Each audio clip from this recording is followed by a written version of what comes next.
Buzz Live. Hate less, read comics. It's Blake's Buzz Live. Buzz, buzz, babies. Hey, Buzz, buzz, babies! Happy New Comic Book Day. Welcome to Blake's Buzz Live. I'm Blake Morgan. I heard the other day that I heard this years ago, and I never do it, but I did it today. You're supposed to introduce yourself. So many podcast hosts never say their own name. We're always really good about introducing our guests, but never ourselves. Hi, I'm Blake. Nice to meet you after all these years. I hope you got some cool books at the comic book shops today. I hope you saved some money though, because I got some cool Kickstarter campaigns that we're going to talk about tonight that you should totally check out. Totally worth your money. Actually, one of our guests probably has some books in shops. I know he's got a new trade in shops you should check out. And he's got a trade that I have a pull quote on. But we'll talk about that in just a moment.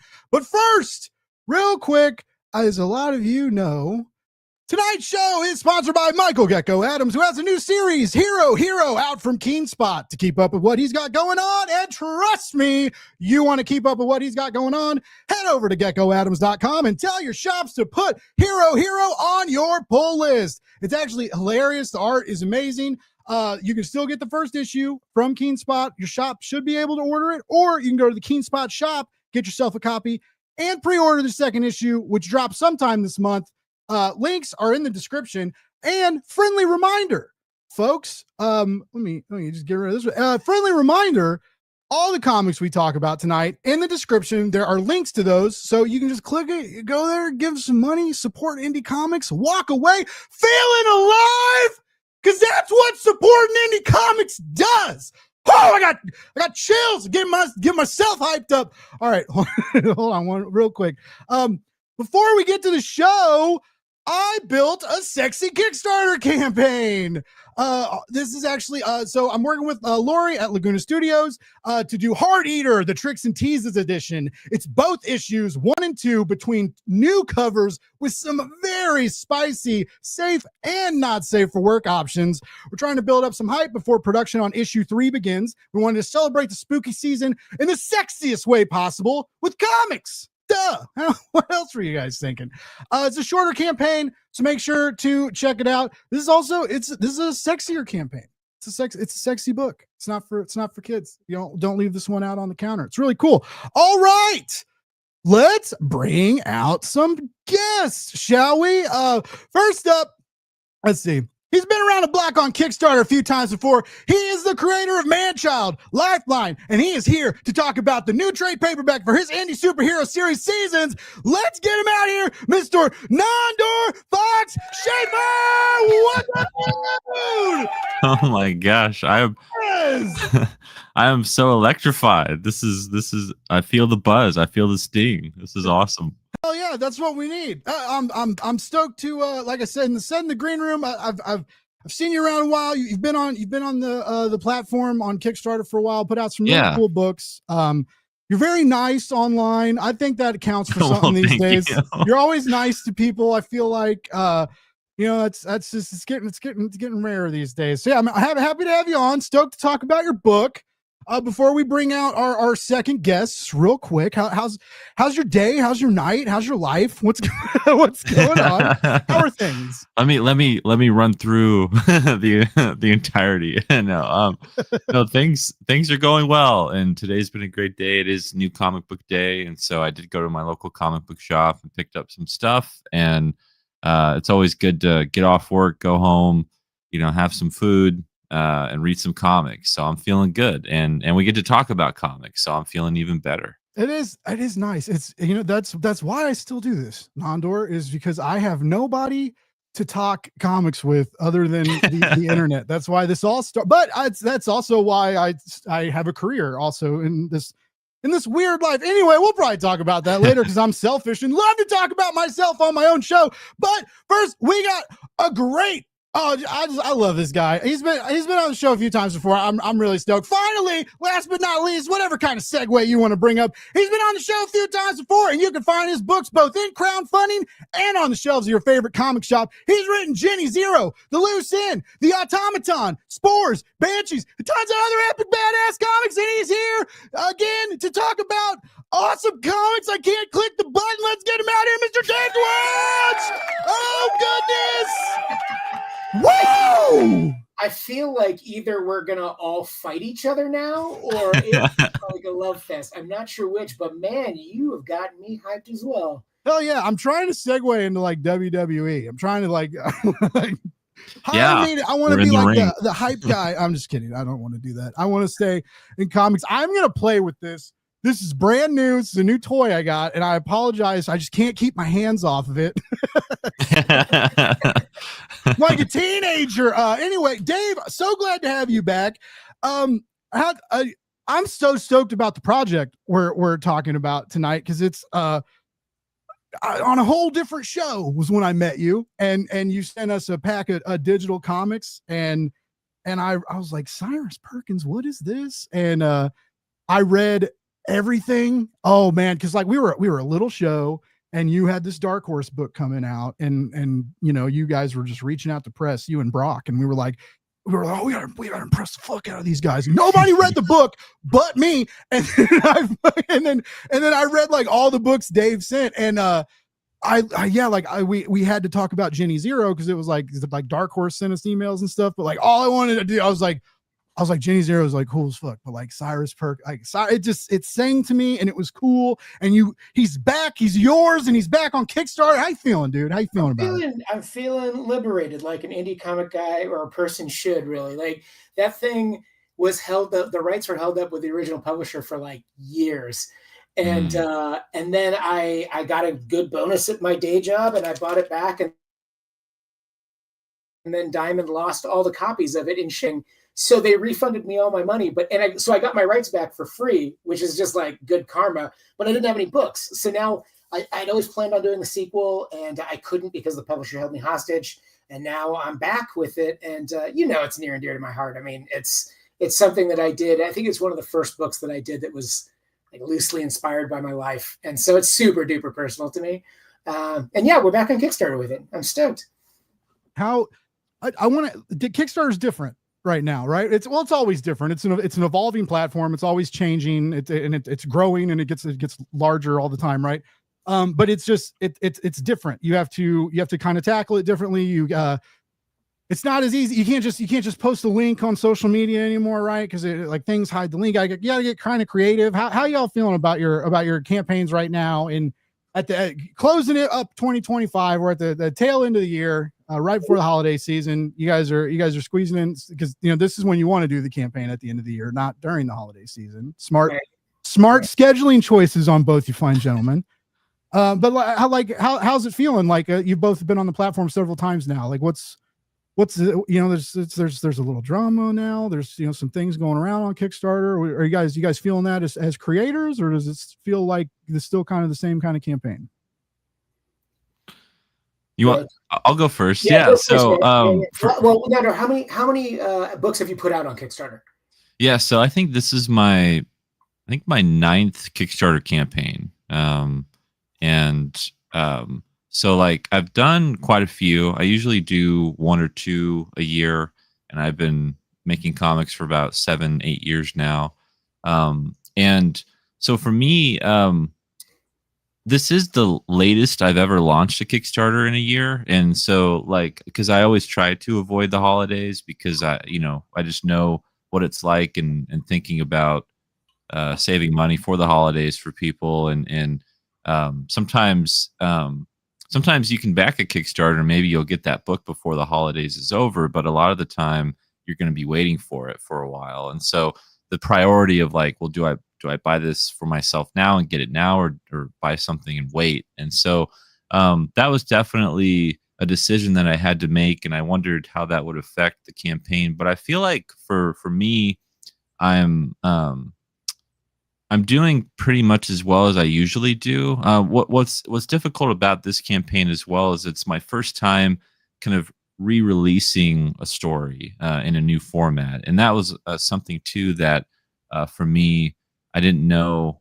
I kind of don't know how to scale that and how to compare that to my other projects. But for now, I know the strike is going on, and I know that there's been, the platform itself, like Blake was saying, has changed, and what people are looking for feels a little bit different now. And so trying to stand out amongst the crowd is a lot harder, and yeah, trying to share it on social media is kind of a nightmare sometimes, and trying to find new ways to talk Sucks. about your book.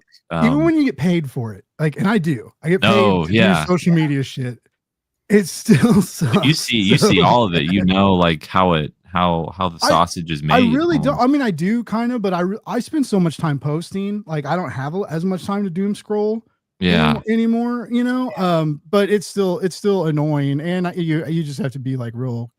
I'm so cognizant of stuff that like I never really thought about before, because when you're like dealing with other, you guys got to do this too with your own babies, like you don't want to put out a bad image and turn people off of buying your comic, right? Yeah, I don't want to put out a bad image for clients or for people that are. Hey, I've getting fired sucks. So I don't really want to do that again. Like I'm trying to keep people happy. So yeah, it's you got and especially now, you get like emotional and you want to say something, and then you're like wait. Like, well, and also like I mean I love that we're doing this before the holidays, and I think like the other thing is like I know I'm going to get my books printed in November, and I know I can meet a Christmas deadline, but then you have those like acts of God where you're like, well, I don't want to over promise and under deliver. Yeah. So like, I don't even remember what date I put on there. I was just like, let's call it March, but I know that I'm going to surprise people for Christmas, right? Because the books are done, and kind of like you, I'm repackaging an old 10-year-old project into a deluxe hardcover, which I know is going to be beautiful, because if anyone bought the automaton through Kickstarter, they know what I'm about and how I design books and all that good stuff. But like, it's kind of hard to go back to the well and hit those same people up that you've already hit up to like, hey, I'm going to buy this new book that's not new, and I promise there's more, right? And and then you've got the strike over at Kickstarter, and then just like the uncertainty of the world. And today was extremely telling, and it was kind of like a weird happy day where it feels like pendulums are shifting in the right direction to local government, and it seems great. But that doesn't mean that people are going to be able to put food on their table, and that's priority one, right? Like we make like life a little bit easier by creating entertainment, but entertainment doesn't fill your belly. It might fill your heart, but it's not going to fill your belly. So that's the tough kind of thing. And then I'm like, and then I can swear, right? I can totally swear, right? Yeah, I feel like a complete fucking asshole, because I'm like, man, I haven't talked to people in a long time. I'm going to reach out to these people on Kickstarter. The last message I sent them was 10 fucking years ago when I said, hey, you should buy this new book. Cyrus Perkins. And then I'm like, man, I really am a horrible friend, but like, that's just the way these Kickstarters go. And by the way, I just backed your Kickstarter. So that was like, I'm just going to say 2 volumes for $30. It's a great deal. So both of you are really kind in your pricing. Before we bring up the first campaign page and actually hit it, that's a good segue. What was your thought? You said a lot of the campaign feels similar right now, right, Nandor? But what was your thought process going in on price and these things? Now, obviously when you launch these campaigns, like I think people still had some benefits and stuff that they don't have today. There's like there's new fears every day, right? But there was turmoil, insecurity, and just people worried. What was your thought process going in on pricing these campaigns? Yeah, I'm such a believer of gathering readers and not necessarily collectors, and I know Kickstarter is very much a collector's mindset in comics. I mean, the world of comics has kind of flipped and turned over the years into, no pun intended, but like, flipping a book or something. But like there's a sense of where, for me, I really care about people being able to enjoy my story and engage with my story more than, I have this fancy looking book, but I never read it. And so for me, like, price is so important because I wanted to make sure that this was a campaign that someone would look at and go, why not? Like why not back this book? Like, the price is right. Anything that kind of makes a reader or a customer hesitate, for me, I'm just always thinking of the kind of customer I am, because I'm very frugal and kind of picky with my purchases. And if you're asking me to get invested in this large story, I want to make it worth your while. And also, make it feel like you're not, because I knew the holidays were coming, that you're not spending that much, and that it makes a lot of sense. So, and it was also like the first hardcover editions of these 2 volumes, were more collector's items. They were more expensive, and I didn't want I didn't want to charge the same price for the same book, but a different format. I thought, if it's a trade paperback, it should be a little bit cheaper. And hopefully, I'm looking to gather readers. I want new readers. I have hit up some of the same people who have backed my projects before, but that was also why I put in a volume 3 ash can for people to pick up. So people who had read volumes 1 and 2 already and didn't want to purchase those books again could still get something new. So thinking about all those things was really important. But yeah, pricing was just like, I don't want you to think about saying no at all. Just see it and go, no, hell way. This is like crazy. Like there's no way he's selling it for this much. And it's not too good to be true, because I have a history of Kickstarter campaigns. I've fulfilled all of my campaigns, so you're going to get the book. Yeah, and I did I think we're separated at birth. I did the same kind of thing where I knew I was coming back with an old volume, and I in mine it was now this is the keepsake edition. That's the hardcover with all the bells and whistles and all that good stuff. Yeah. And I did the upcoming first issue of the next hardcover volume as almost like an ash can that's only 100 copies. I'm like, look, exactly. Go for it. This is the thing that you want. And then I've got friends, I hate to say it, but there's a lot of it's not, there's a lot of speculator market in Kickstarter, but there's also the booby books thing, the spicy edition and then the regular edition and the metal and all that shit. And I'm like, man, remember to go check out Heart Eaters. Yeah, it's just Heart Eater. I should probably say the name of my product. Right? I don't do that. I do books that I want to be accessible to as many people as possible. And even though books, I don't like to go that route. But it seems like, it does open up different channels for people to buy and add on and stack the order the way they want it. Where I'm just buy the book. I want to read the book, right? That's the whole goal. I was thinking about this the other day, and because no shade to people who do NSFW books on Kickstarter, and it's been really lucrative, and there's a lot of people who have found a lot of success from it. But I was trying to think articulate the kind of creator I am that separates what I do from what other people do.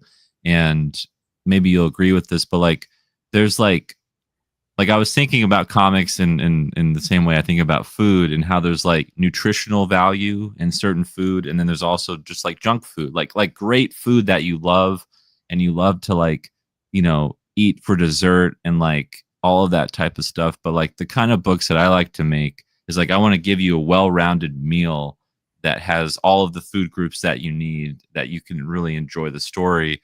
And maybe there's some junk food here and there, but it's primarily nutritional, in value. And that's what I'm looking for. Yeah. And then, there are plenty of those adult minded books that are really well written, really well, of course, really, really good. Yes. Right. And, but for me, just as a creator, I never want anything to be the crutch, right? I don't want to bait and switch. Hey, by the way, here's some titties for you. Oh, wait, the story's really good. I want to lead with the story's really good. And then maybe you'll get a little where are the titties? I was expecting, Yeah. Right. I mean, I used to get covers by my buddy Dan Mendoza, who does Zombie Tramp. And those would sell, and it would be a boost in my numbers, and it was really, really great, but it wasn't really necessarily indicative of what I was doing in the book. And so I just felt like the people that are going to buy Dan's stuff, people that are going to buy my stuff with Dan's cover are probably not going to read the book. So that's not who I want to try to cater to. It's just not my jam. Also, I write weird shit. You know what I mean? All of my stuff is off in some kind of way. That doesn't, it's I feel like all of my stuff are sleeper hits. It takes a couple of years for someone to get into it. And then when they do, they're like, oh man, where have you been my entire life? And that is the most gratifying uphill climb that you could have. And I am perfectly content to be there. I don't need to take shortcuts. I've been doing this for now 20 years. I've only done 4 Kickstarters really. But and I think that, you and correct me if I'm wrong, but the more Kickstarters you do, the more fan base you cultivate on that platform, the easier it is to get over the hump. Like Charlie Stickney, fantastic creator, great guy. Of course. Yeah. But he's been doing it for so long that this is just his order system. It's not even like, and there's a mix of sweet and sexy and all of that stuff in his stuff too. But I think people that are buying stuff off of Kickstarter from Charlie are predominantly buying it because they love the story, or they wouldn't be on issue 20 or whatever he's White Ash is sexy, but it rules. It's so good. Dave, I was thinking, because it in my opinion, the not safe for work stuff like has to kind of make sense, right? Especially like I think there has to be some story there, which is funny because it's not like I'm on Pornhub like looking for plot, right? But it's like in comics, I'm like, is it wrong that I am? No kink shaming here. But it's just like in comics, I feel like, because I don't think it's like it's sexy like pornography, right? Like it doesn't excite me like that. Maybe it does for some people, whatever. Like, so like again, it kind of confuses me. It's weird that I work on a lot of it with some people anyway, but it's like I agree that the story has to be there and things have to make sense. And really the only story, I mean, you could stretch like with like some of your superhero stuff because you could always do pinups there, but like, I mean, like Jenny, you could have had like a sexy pinup cover for, right? Like, like, cause she's a party girl. She's also like kind of a, when put together, a sexy superhero, right? But you don't have, there wasn't a lot of stuff. It would have been forced if you did want to kind of really do that. Funny. Like the way we came up with that, Brockton is insane. And, he writes for Rick and Morty and he's just off the cuff all the time. And we were in Puerto Rico and we went to go get beer. We left our wives in the Airbnb, but there's these like storm walls that they're impenetrable because of the hurricanes, right? So like we lock ourselves out. We left our phones, our keys, everything in the apartment. So we just got trashed in the middle of the street. We just said, fuck it, let's just drink all the beer and like let God sort us out. And he was like, hey man, I really, how about this? Like a hot woman, she's got these fucking claws and she's a monster. She's like a party monster and she's just always trashed. And I was like, okay, cool, that's cool, but it sounds like Dark Child to me, right? And like I was like, what about gigantism? And I was like, dudes love large, powerful women, right? And he's like, perfect. And then we started kaijuing it up and doing everything that, like again, it's like we took the long way around having a strong, powerful woman that could be sexy, and then putting her through the meat grinder emotionally, right? And it's like seriously like the weirdest bad girl book you could do. She is naked like at one point. Oh, like page two. We were like, like all bets are off. We'll do whatever we want. And we were just lucky Dark Horse was like, cool, nipples, like whatever. I mean, but that's the thing. I mean, I personally think that if you write with your own voice, like I don't need, like I was in bands my entire life and I was always in bands that were catching up to the thing that was in vogue at the time. And it might have even been in vogue at the time. I'm so old. But being in a band that's like, let's be a ska band, let's be a swing band. I'm like, dudes, no, let's just play music, because at the end of the day, you're chasing something that's going to go away. You want to be leading. You don't want to be following ever. And so I've always just tried to write everything from a personal point of view. And then, again, hopefully find an audience. But I don't have kids. And everyone talks about legacy and living through their kids and all this shit. I'm like, well, if you read my books, you're going to understand who I am and what I've been through. And that's the most gratifying thing when someone comes up to me and says, hey, I've been through that, or I was in that place. And I'm like, yes, that's a one-to-one connection that you're going to get, that you might not get if you're following someone else or trying to follow a trend. So I mean, so I think we're in the tougher road, but it is just a little. I think it may be a little bit more satisfying. Not to my pocketbook, but creatively. Yeah, I know how that works. How things are when they're set. Like just like generally in working in comics, is like some of the stuff you put up with, but it's like it's so rewarding in other sense, right? But it's like there's a lot of nights where like I'm up at 6 a.m. and I walk away from the desk at 10 or 11, and I'm doing client work for other people, and like, so there's a lot going on, but it's just like, you kind of forgive that the harsh environment sometimes because of what it is, right? And I could see how that could translate into creative endeavors, right? Because like it's chasing a dream, but it's a different kind of dream, right? Segueing in to hard roads and how to travel, and what's the best way than to call a fucking cabbie? I realized we've been talking for 25 minutes. We haven't mentioned either of these books. Either you worked so hard to put Wait, out. why are we here? I'm drinking. I said, You're just having a good time. You know, you just showed up, you know. Pitch the audio. Well, before you do this, hold on. I want to say hi to the chat real quick. We got John Westoff. What's up, baby? Check out Part-Time Comics. He probably has a campaign going right now, or about to, I believe. Sean mentioned Nandor that you were making good points, and he's got a cool middle name. I'll give Sean Blake that. Love it. And then what's up, Cole? My buddy, are we taking the taxi? We will. There's always hot dogs coming. All right, Dave. Let us know why we need Cyrus Perkins in our life. What's going on with this? All right. Well, I mentioned that like all of my shit's like really, really personal, and this book. At one point when I turned 40, I'm 51 now. I'll be 50. Am I going to be 52 this year? Yes. That's what happens when you turn 50. You forget what age you are. But I got into a cab and I thought I had food poisoning, and I sat on it for 6 days, and it turned out that my gallbladder failed. And so for 6 days I couldn't eat or drink, and I was so so just dehydrated. I started to like mummify. It was wild. Like I basically called the hospital. They're like, "This isn't food poisoning. We'll call you an ambulance." I was like, "No, I know what you're going to do. You're going to stick me with a $10,000 bill." So I was like, I'll drive. And they're like, "You're not driving anywhere." So I was like, "All right, I'll call a cab." So they're like, "Fine, call a cab." So I call a cab, I get in the cab, I pass out, and I wake up to him screaming like, "Where are we going? What hospital?" And I'm like directing him in like mid-conscious. And then I just made a joke. I was like, "Look, man, if I die in this fucking cab, I swear to God, I'm going to haunt it."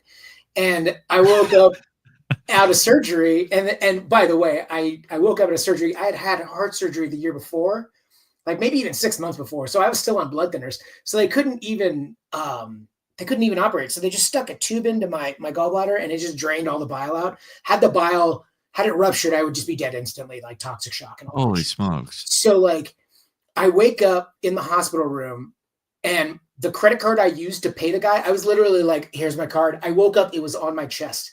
And they were like, we read your chart, knew we couldn't operate. You're just gonna have to deal with this until the blood thinners run through your system. And at that point I was like, wait a second, I said something really funny, but that's a really good idea for a haunted house story set in a taxi cab. Excuse me. So yeah, that's how that came about. And then I'd always intended to do more with the character of Cyrus Perkins, who's the taxi cab driver. And I was held hostage by that company. So I had the first issue written like 10 years ago. And by the way, going back to a project that has that much expectation 10 years later and writing the rest of it is fucking terrifying. It is like, holy shit. Like I had written gold. I had a lot of people respond to it. A lot of people respond to my story. And then I'm writing a sequel to that. And then I knew that the first issue for the second one was solid gold, but then going back and like expanding on that was really tough. So I finally found the right artist to come back. My previous artist moved on to DreamWorks, became a storyboard artist there. So like it was just shelved for like the longest time. And then when I found the right artist, I'm like, "Here's the first issue." And then I had to get back to work. And it was like, oh man, I've written so much and trained myself to become such a better writer within that 10 years that there was that paranoia that I couldn't recapture the rawness of what I had done in that first volume. Right. And really, honestly, I shouldn't have worried, but at the same time, when you've been doing math for as long as you have, you know what the equations are. To rethink the equations is really tough if you're a mathematician, or if you're a creator that's used to doing things and by act 3, this needs to happen. But you know what I mean? Like that sort of seasonedness can kind of diminish the spontaneity of it all. So like, I'm really stoked about where we are with this. And I can't wait for people to read it. I think that when they read the volume 2, they're going to be like, Dave went a little insane. But the best part about it is it is insane, and it is a big left turn into a whole different highway. But if you reread volume 1, you're going to be like, oh, he had planted the seed for this here. It's all there. People are probably going to think, wow, he spent 10 years thinking about this and he flew off the handles. But now I've always been off the rails and it's always been leading to this. So I'm really excited to have people check it out. Yeah, I mean, like this, the automaton's based on something that happened in my life. Even parts of the Loose End that was published by Titan just recently. I went to a bachelor party that could have gone horribly wrong in a foreign country, and I was like, I got to write about this. You know, just the inspiration comes from weird places with me, and I think that this book was the start of me saying, this is the path that I should be on. Write personal, write from experience, write in multiple genres to express yourself in a way that is unexpected and hopefully fresh. I don't know if it is, you know, but I think it's pretty cool. So yeah, that's why you should buy it.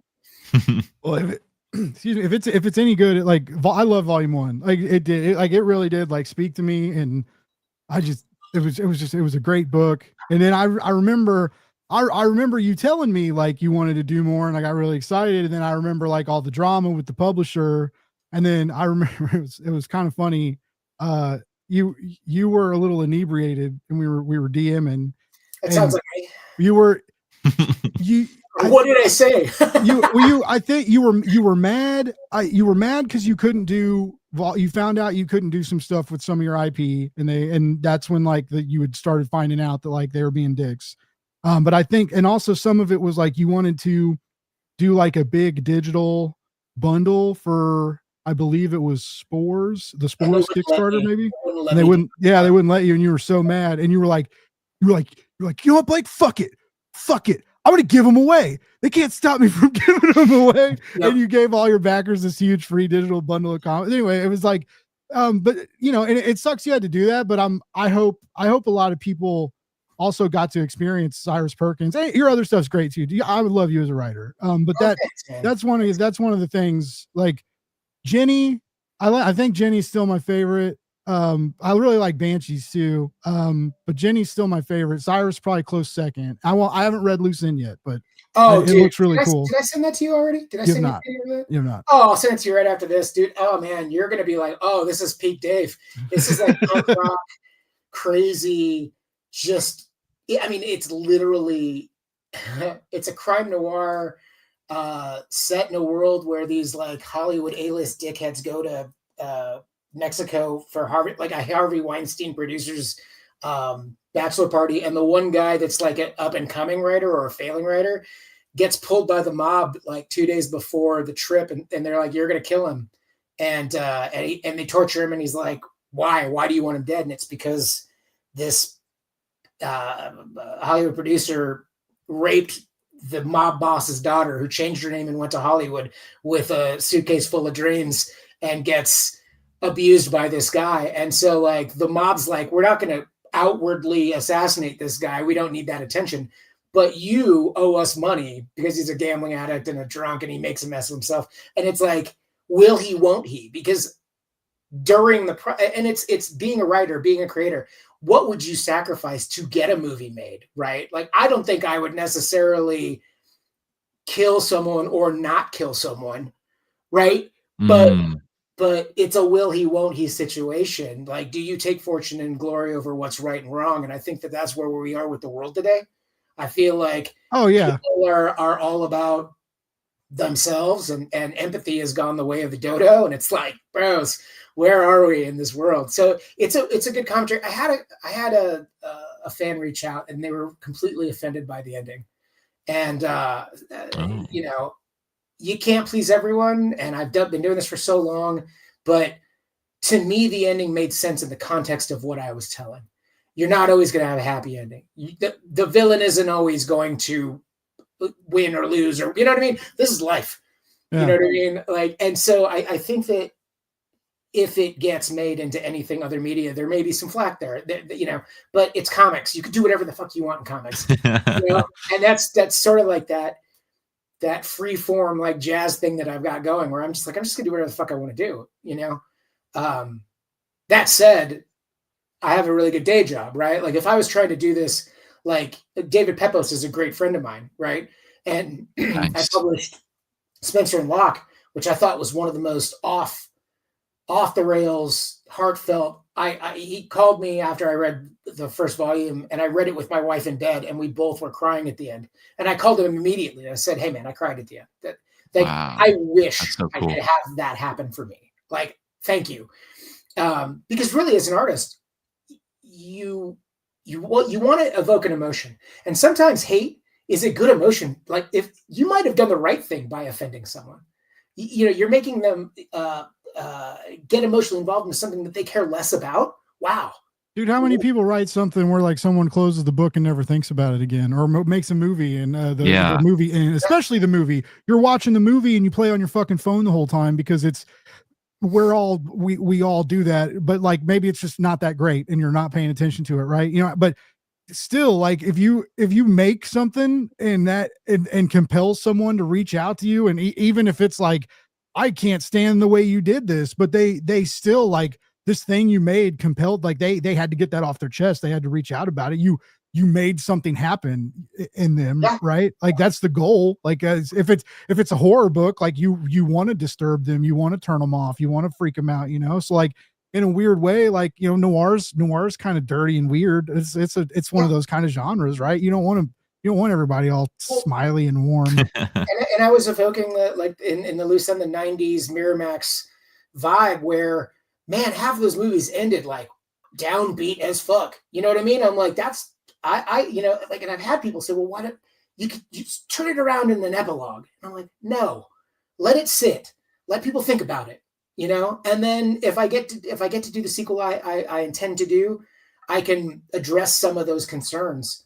But it stands alone as a piece of artwork, right? Not everyone's going to love Jackson Pollock, man. Like, and not that I'm fucking saying that I'm anything like, like Jackson Pollock, but like it's all subjective, and I've been lucky enough to have more good reviews than bad reviews, but I always try to put a bad review on the back cover of every one of my books because it keeps me humble and makes me laugh, So yeah, that's, I mean, in a nutshell, yeah, no bad reviews over the automaton though. Like everyone, dude, yeah, that was like almost a year ago. You were on the platform with that. I remember because you were on the show about a year ago. Nandor, do you get your books? Have you been published by? Are you self-published mostly, or? Mostly self-published. I did. I finally, and Seasons is kind of a part of this, but I got my first 2 publishing deals this year. And Seasons is a part of that. It's going to be published by Source Point Press, and then I have another deal with another company for. Who's running Source Point? We kind of work together. Then that's funny. I work for Prana. We're excellent. We're helping you guys get in the direct market. Yeah. Who's running Source Point now? Dirk Manning. Okay, cool. Yeah. So yeah, I'm super stoked about that. But yeah, small world. We'll be doing this again, probably for around FLC time for that. Yeah. We'll be recording more content with you, Nandor. That'll be not on this channel. Like, we could just move in with you. You can charge If you bring your toys, you can move. Yeah, you can come over. I mean, that could be taken so many different ways, but whatever you say, I say yes. I mean, the one's behind you. The one's behind you. Oh no, I didn't realize that. That's exciting. Yeah, no, Source Point being back is really cool. Everybody's real excited about it. It's real fucking nuts. I'm just gonna say this, like when you're like work stuff is in like bleeding cool in a non-nefarious way, like it's like oh shit, cool. Like we're like in a big website and stuff's going on. Yeah, they got Dirk and Josh have some cool shit going on. They'll be on the show later this month. Source Point's back and it's cool, and they're trying to do things the right, better way this time, and take care of publishers and doing more focused on graphic novels and like original graphic novels, OGNs and stuff than like the single issue monthly scramble, which I kind of dig. I think a lot of people are moving that way. I think even Kickstarter is kind of leaning that way. More and more like, the double-sized issues, like we mentioned Charlie Stickney, like that's his go-to now is like the 48, 60 page, double stacks, 3 times a year, 2-3 times a year. Yeah. But the OGNs are getting, so like people most people got 2 or 3 campaigns in them a year. If you're like living on the platform, a lot of people are 1 campaign a year. Right. And so, when you're on the platform list and you're releasing like more content at once, kind of, so it's like it's a trend that's kind of leaning there, kind of replicating the direct market in a slower way. Cause we're seeing more, more and more like, one of Dave's covers looked a lot like a Reckless book. And I loved that. Had some Sean Phillips Reckless vibes going on. So, question for you guys. This is a weird conundrum that I'm in. So, like, I usually do one for them and one for me, and the one that I do for me, I kickstart just to usually cover printing costs, right? But like, when you have books published by like major publishers, does that look bad to, or generally speaking, do Kickstarter people even know who you are at all? They just like the project, right? Like, I'm always like, well, the bigger my star gets, does that mean that my returns are going to be less or more or what? But then you see like, certain like A-list celebrities that like $100,000 on day one. And you're like, whoa, what the fuck happened there? Right. So there's a sweet spot. Or maybe it's just like, I usually ask for, 6 to cover the printing cost. I usually get that, maybe a little bit more. Right. It's not like I go like gangbusters, but then I've got like friends that go like crazy, $100,000 Kickstarters, and they do 4 to 6 a year. I'm like, you guys are getting $500,000, like that's crazy. That's insane. I can't speak, like, I don't want to speak out of turn, but I do know, like, I know like backer kit marketing and stuff like that exists, and I know a lot of big campaigns utilize those marketing services. And when you can, and if they're interested in your product, like whether you're paying for it, there's different ways that you pay for those. Like they can leverage it against the money the campaign makes, and then you pay like a percentage off of that. Or like if you pay for all the marketing out of pocket, you don't have to pay as big a percentage. There's different shit you can do, but a lot of those big triple digit campaigns, like they are running, like they have marketing campaigns, they have marketing people, they're funneling thousands of dollars into meta ads and stuff. I'm too lazy for that shit. I'm like, well, that's why you pay these people. But I mean, but then in a sense, you got to kind of weigh it out, right? Because then say your campaign makes $100 something thousand, let's say $140,000, right? Your campaign pulls in that, and then backer kit marketing brought in 48% of your backers, right? So you're still making money, but you're having to. It's just you're shelling out a lot of money to them, but like without them, you wouldn't have paid that, but you also wouldn't have got. So it's a weird play. Anyway, a lot of big campaigns have marketing teams. And so the cost, right? It's almost a third. You got to think of that. So Dave, like, and this would still be like if you ran a campaign by yourself and made 50K, right? That'd be dope. But you got to kind of think about it like that. Like some of those bigger campaigns that make 100 something, they have a marketing team, they have a promotion team, they have like several people getting paid out of that. So like the creator's getting like a third of that. And also that's for shipping, that's for printing, production. So anyways, that's what I've seen. And some people maybe do those big, Charlie has marketing people. He said that he pays, and I know he used to or still works with Melissa at Don't Hide, or I think that's what they're, I'm sorry if I'm saying your brand wrong, but anyway, like, so a lot of these people have marketing teams. So you just kind of think about that. Some of these astronomical campaigns, like the payout is big, but it's getting split up into so many different areas. For me, it's literally just like I want to retain as much of the rights of something as possible, and I've had varying degrees of that, right? Like that Banshees book, like when's that trade going to come out? I don't really know. I mean, I keep asking them, and they're like, it's going to come out. We're doing this, we're doing that, But it's only when I start poking them do I get answers. I don't really have a structure on or timing on that. And it's going to get to the point where I'm like, guys, I just want my book. Like, either give me my book back so I can do it myself, or do it. Like, pretty easy, right? So, like I said, with Cyrus Perkins and all of the rest of my books that went to Voldemort Press, Voldemort Press. I don't like to say their name. I started the company, and it's like they did everyone dirty, and then like I was a creative director, and then. Sometimes you can't say, or for a while you couldn't say their name, right? Like if you guys did, like I know, like you and Jared, and some other people that were in it. You guys Well, were doing shows. they were like getting a lawsuit together, so they were like, we're not going to jeopardize the history. Oh, okay, that's what. Okay. Yeah. So for me, it was just like, I don't want to sign it. So what happened was I was a creative director. Then they made me president. I was like, cool, I get to change all these contracts. I get to give everyone their shit back. And they were like, you're not allowed to do that because you don't have any share in the company anymore. You're just the figurehead. And I was like, well, then I quit. That's the only reason I took this job, was to do that. And I hadn't signed that contract because I knew it sucked. And I started the company. And then at the end of my time there, I signed all of my books away. And my wife is still like, dude, why the fuck did you do that? So when I got the chance to get the most important book back, Cyrus Perkins, I did it. But all the rest of my books are still over there because I signed a contract in unity with creators. Like, I'm not gonna villainize the people that start off with good intentions, but at the same time, like, a relationship with the publisher should be like a relationship with anyone else in the world. You should be able to dissolve a contract. It's like being married and then the husband saying, you can never get divorced from me. Like, that is bonkers, right? So I got this back the right way. Karma gave me my money back because Diamond lost all my books. But now I'm like, well, now I get to make the perfect version of that book. But I'm talking too much. Nandor, please tell us about your book. Well, I wanted to I was trying to find a way to segue. Dave did it for me.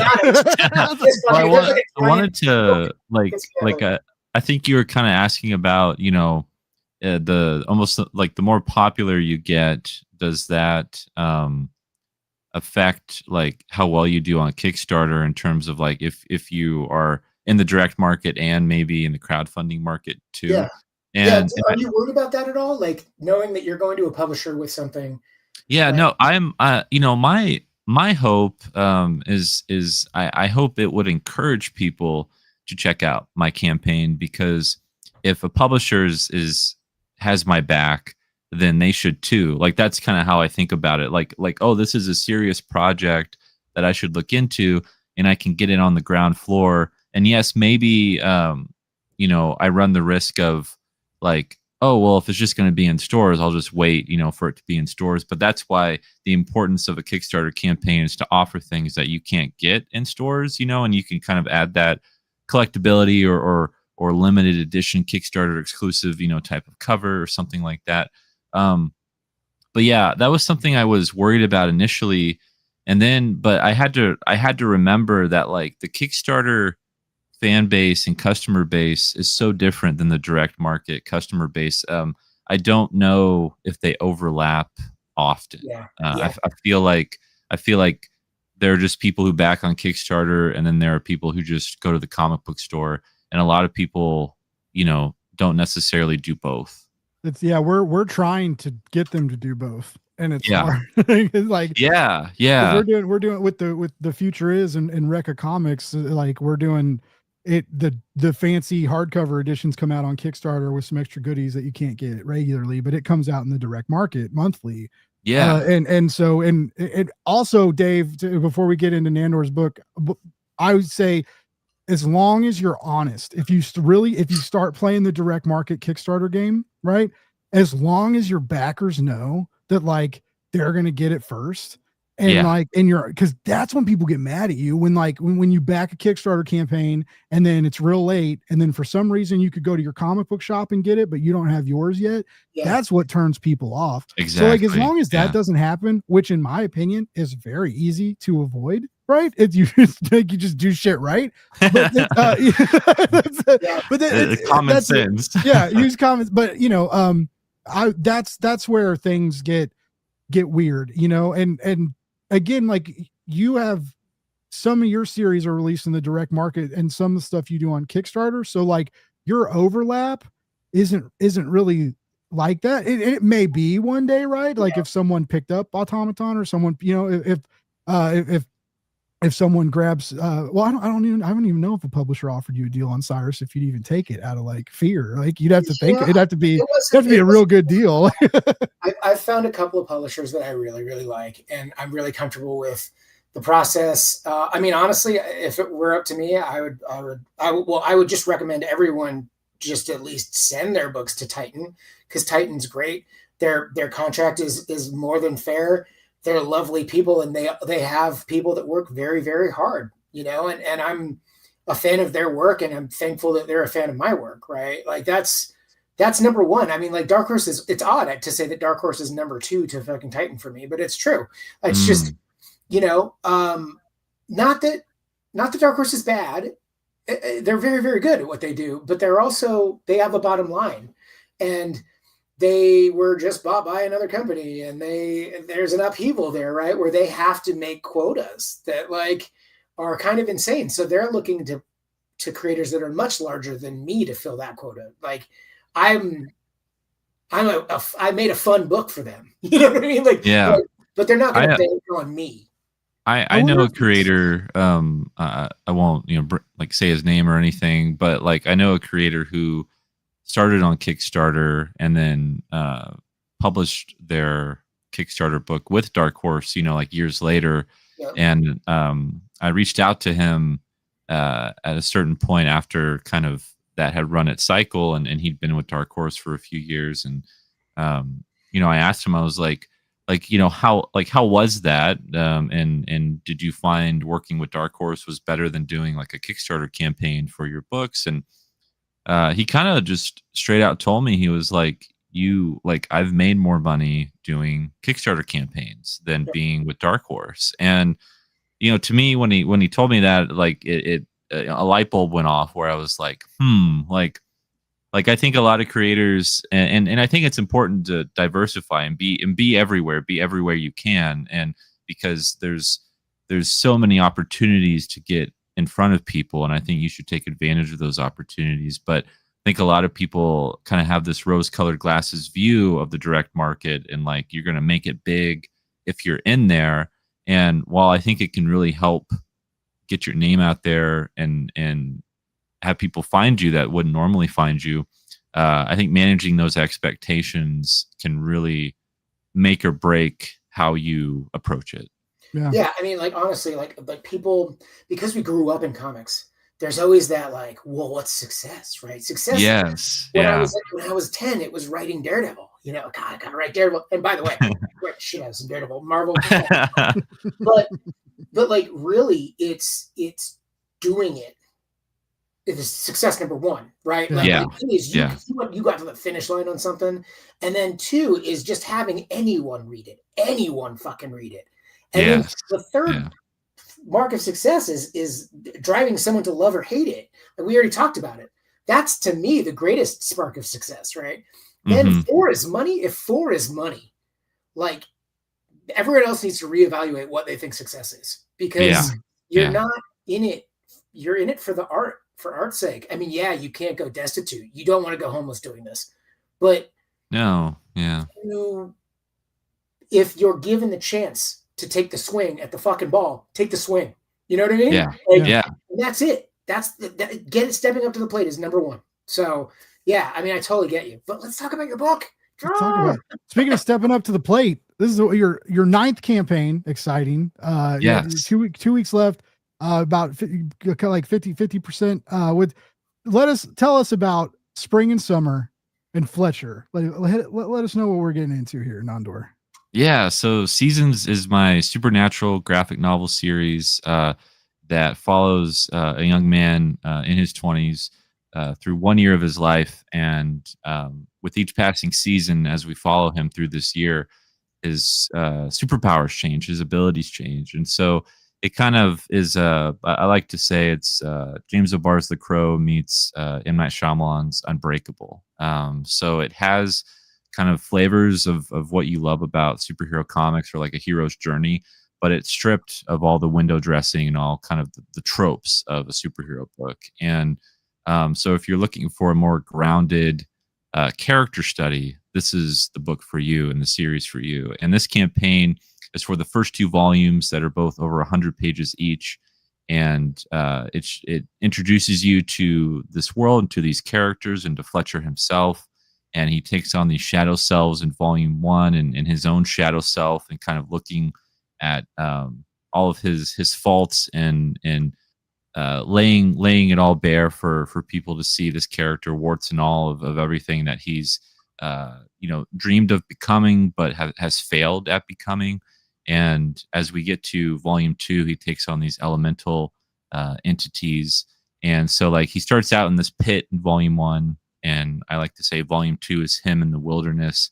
And as we get to volume 3 and 4, the growth of this character will be clearly seen, and we'll get to follow this character and see how he evolves and becomes the person he was always meant to be.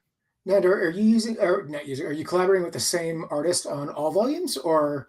Yes, yeah. So Anthony Gonzalez Clark is the artist, and he did all of volume 1 and all of volume 2, and we're working on volume 3 right now. So I am in love with his art. Dude, he's so good. It's so sick, dude. Yeah. Anthony is amazing. We've been working together for years. We've worked on other projects, and we're finally coming back. The impetus that brought this campaign to the forefront for me, bringing Seasons back, was not just the Source Point Press deal, but it was also working on volume 3 with Anthony, and I sold out of my hardcovers for volumes 1 and 2.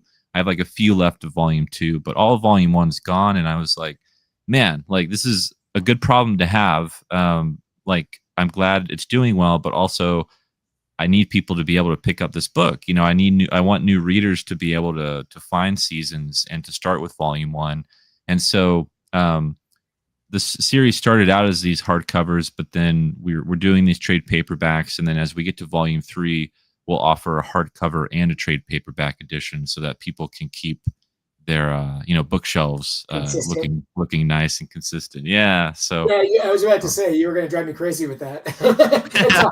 Oh, you got Richard. You got Richard to do a cover. Yeah, Richard Morgan from Blam and Glam. Yeah, he's such good people. I love Richard so much. He's so cool. And yeah, I love his cover there depicts Fletcher and Judith. He encounters her in volume 2, and she's kind of the entity for water, or like the storm. So very, very cool. And that cover's by Corey Barton.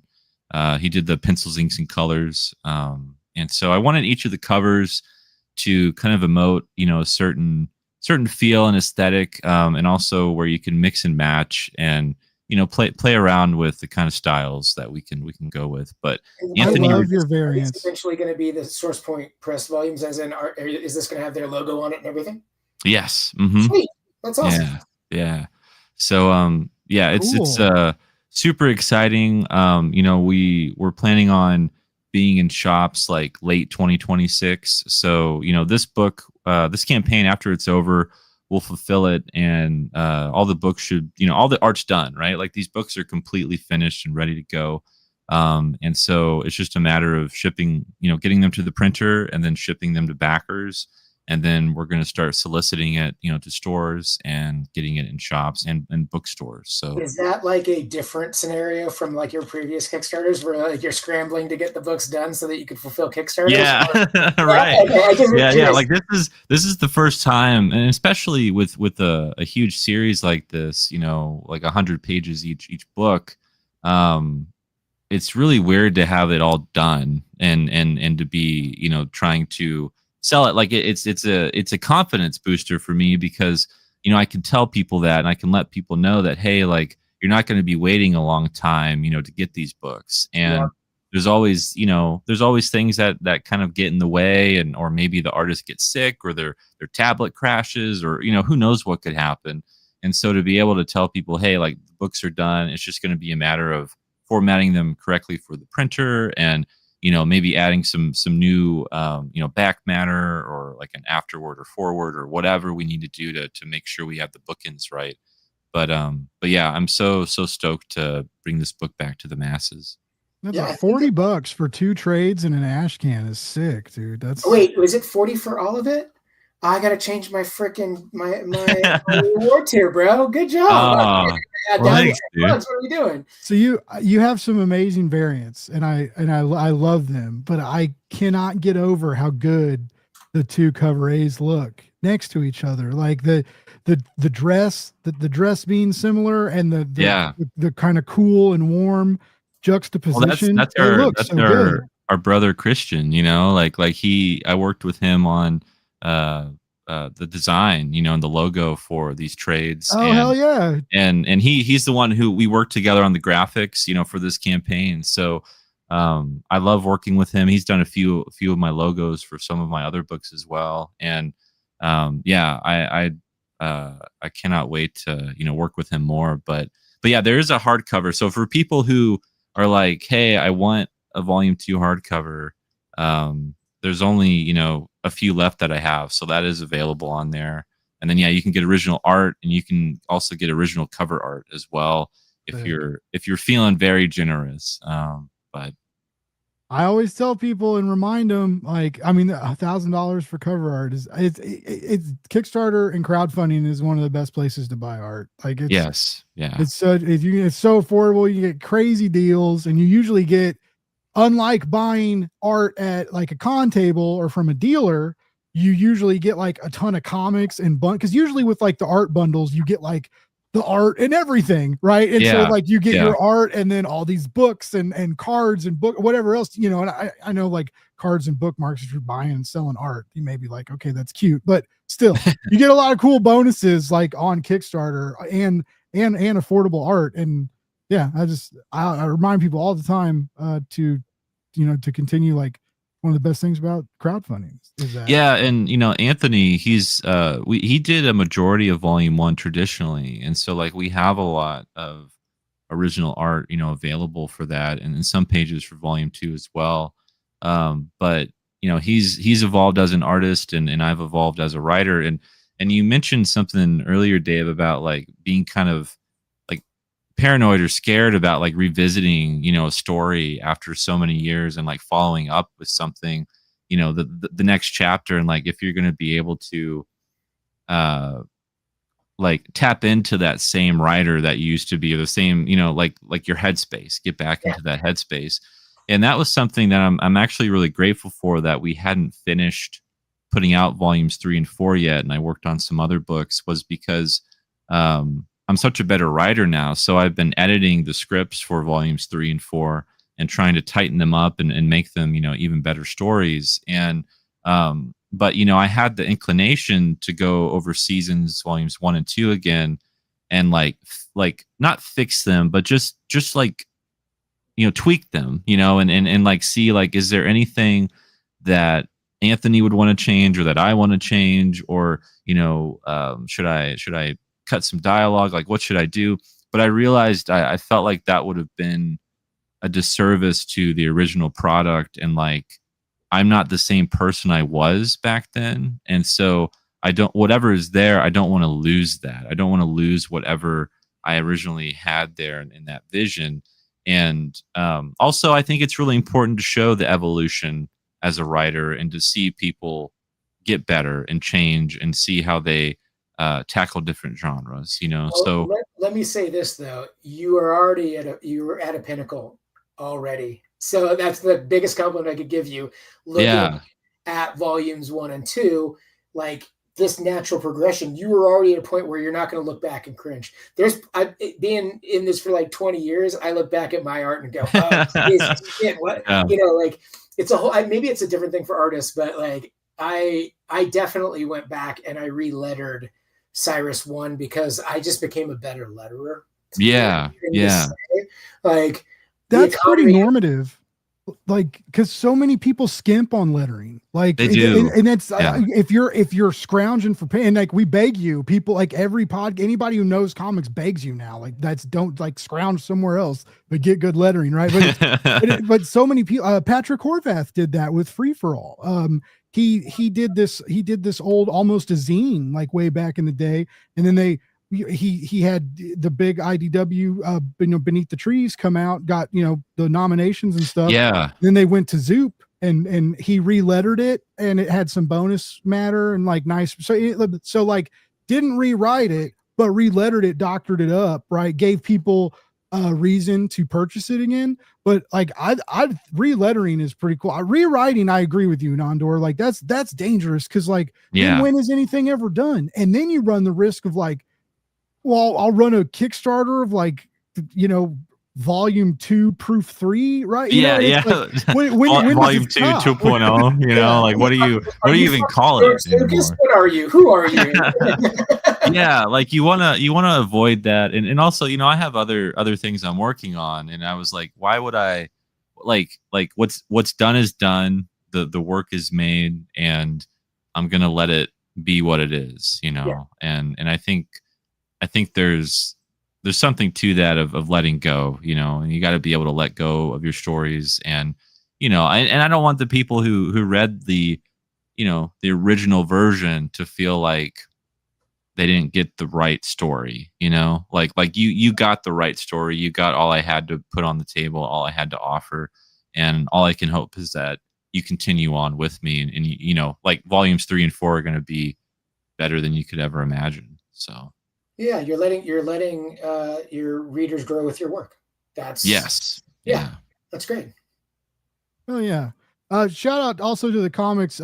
Jameson Rohr has Comics for All. I believe that's his channel's name. If you're still watching, bud, drop your channel. But he's got a new Kickstarter, or he's got a new indie comics focused YouTube channel. And he's like big on like getting trying to get like indie comics into libraries and stuff. So like check his content out. He's good people. Sweet. Okay, I know it's getting late, right? But you both did something very interesting, and I also think it's very crucial for people doing collections on Kickstarter, especially when even if you're going from like hardcover to soft cover and offering like new covers, right? Or Dave, even if like it's like your baby's back and it's got the best hardcover you could ever hope for finally, right? But you're both offering something new in both these campaigns via kind of like a ash can teaser. And this is intriguing to me because most often what we see in collection and like trade paperback and hardcover campaigns is a bonus 10 pages or a bonus short included in the collection, right? And then that's on top of the back matter, back matter, a little bit more story, something like that, pinups, things like that. Both of these are outside of the main editions, like either ash can or like a bonus issue. What made you guys want to think about like printing this extra item instead of maybe including extra matter in the collection itself? Dave, you especially, because like this is all new, like you everything's new. You could have assembled it and done it however you wanted. Well, I am planning on doing another hardcover collection for volume 2, going straight to that. And then with that, the third volume is going to be kind of anthology style. I'm writing the whole thing, but I just want to work with artist friends that I've become close to over the years. And so I've got short stories that I'm putting in there. And I love and I hate what Bad Idea does, where they like take chapters and they make individual like ash cans of them that are limited edition. It's sort of like my dipping into that. But more than that, I just didn't want to come to the table with something that's 10 years old that I've sold thousands of copies of this book already, right? It's like to ask someone to support something that they've waited 10 years for and then not give them the next thing in this. It would feel like a complete dick move, right? Okay. And so yeah, I'm tickling their ass with a feather a little bit with this first issue of a eventual collection, right? There aren't going to be any other issues, right? There's only 100 of this. Like, you talk about the speculator market, you talk about the spicy covers and all that other stuff. That's essentially what this is, like, right? Without it being that for me. Whether or not I sell all of them, the plan is literally get the hardcover for Haunted Taxi Cab done, do 100 first issues exclusive to Kickstarter, do 100 first issues with a new cover exclusive to conventions next year, and launch the Kickstarter for the hardcover. That's it. Yeah. Like, keep it simple. It's all about the content. It's not about the flash and pop of it all. But that's, again, probably not, I don't know. I don't know if that's the right path to take. That's just the path I'm deciding to take without stressing myself out over the whole thing. Sounds good to me, man. There's your key. If it sounds good to you and you're not stressing yourself out, that's the goal. Because Kickstarter is stressful and making comics is stressful. So it's going to get stressful. So like in one way or another, something stupid is going to happen. You got to deal with probably a lot. Right. And so like as manageable as you can keep the stress, like going into that, you feeling good at the start means a lot, I think. Well, like Nandor said though, like this is the first time that I've done a book where the book's done and I'm like, okay, cool. All I need to do is make the money, right? like to get it printed. Like Yeah. that sounds rad, you know, like that's the way it should That's be. ideal. Yeah. Yeah, but for people at home, like, and I agree, going into a campaign and having most of your art done is the way to go. Like, I think it'll make your marketing easier. Like, you graphics and stuff you got to make to share. It just makes your life a little. You can't always happen. Not knocking you, right? But you know, it's just. I like it. I think it works a little better, but there's still so much work because when you're done, the book has to get like assembled and built. The back matter has to get put in. It has to get proofed. It has to get sent to the printer. Then you have to get the print proofs have to come back. Oh fuck! What if something goes wrong there? Guess what? It happens a lot. You know, it's like shit. Just like there's the art being done is a big step, but another step. Like there's so many more steps. So you know, people listening, you know, there's still a lot of work to do at the end of a campaign, even when just because art's complete, production's not necessarily complete, right? Yeah, that's where the real work, so to speak, begins. You know what I mean? That's because the part like that sucks. Yeah, yeah, like you know, the thing about running a Kickstarter is that it's very intimidating. But you know, after doing it so many times, I kind of have, you know I know what to expect. I kind of know what to expect of myself and how to market it and do my best with what I've learned. And I'm always trying to do new things. But I think like, you know, after a Kickstarter's done, and if you do succeed, it's like now there's the pressure of like people are waiting on this now. Like people weren't waiting, like they were rooting for you to get this campaign, you know, done and be successful. But then you have to. They've done their part. It's your turn to do your part. And that's where all the pressure is. And you're like, man, I really hope I don't screw this book up and that there isn't, you know, a missing scene of dialogue, or, you know, the printer doesn't mess up on something, or this page is upside down or reversed or whatever. And because then, you know, the product that you were selling isn't necessarily the same thing anymore. And that's so frustrating. And so my favorite part about doing crowdfunding is fulfillment, is like being the one to see the books and to be like, this is going to this person, this is going to this person, and knowing that what I said I was going to accomplish, I have, and that people can expect, you know, to get what they asked for and get what they paid for. But every step of the way, there's new challenges. And so like the end of the campaign in a lot of ways is still the start of the campaign. Yeah. Well, you know, and that's the thing. Like two things. I'll back up. I love to get a book completely done before I even talk to my audience or a publisher, because then, you know, a publisher is either going to love it or hate it, right? Yeah. But if a book is done, they get the full, you know, the look of it, and you get less notes. You get less like, hey, could you edit that, change that part of your story? I'm like, no, I cannot, and I will not, right? So like my brain's always wired to get the book completely done. So like all the pre-production on at least the hardcover is done. Like I still have to do like some tweaks and, you know, on that single issue that's 100 pages. But yeah, there's so many hats that you have to wear to be an indie comic creator that, you know, I think that writers, you know, I don't know how you feel about this, Nandor, but like when people come up to your table, you're almost like, oh, and they're like, oh, did you draw this? And you're like, nah, I'm just the writer. Like, said, I'm just the writer. Like, yeah. It's not that we give ourselves such a disservice to the amount of energy and effort and heart that we put into it. And quite honestly, and no offense to the artist, but unless I came up with the story, there's nothing to draw. Yeah. You know? Yeah. So like you can't just say you're just the writer. Not only are you just the writer on this, you're the marketing person on this. You're gonna be fulfilled. You're the project creator, you know, like you have there's another title there. It's like this doesn't happen without you, you know, like it, and there's maybe you know, like that artist could get work elsewhere, but that artist working with you on that specific project only happens if you are the one doing it. And you also want to protect and cultivate that person's talent and your relationship to them and that talent, right? It's like there's a lot of like I don't know, talking people off the ledge a lot of times, you know what I mean? Yeah. Like believe Well, in the vision, man. We got this, you know?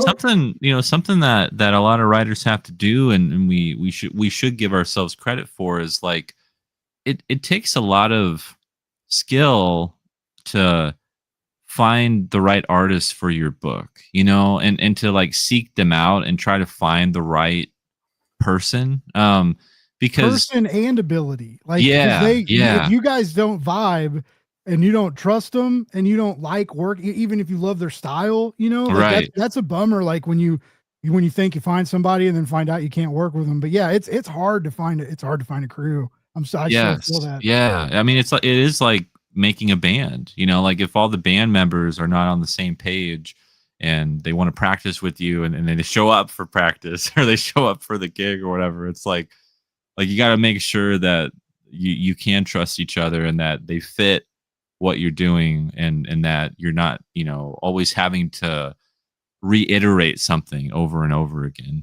I went at one point, that Prom of the Dead, like I had a whole first issue drawn. I found this artist, and this is on me. Like I found this artist. She was fantastic. She was 16 years old, and I was like, I am going to help this person get to the next level because she's already fucking awesome, right? Oh, that's cool. Yeah. Whole first issue ghosted me, right? And I'm like, well, I guess Oh. I'm gonna find another artist. So I found an artist that I've been working with now for like 15 years, right? Just the automaton artist, Santi. He's just my guy. And I was watching that Lightyear movie, you know, not the Toy Story movies, the Lightyear movie. And then I was watching the deleted or the bonus scenes, and she popped up. She was the design director for Lightyear. I was like, what? Oh, she obviously was an immense talent and obviously too good for me.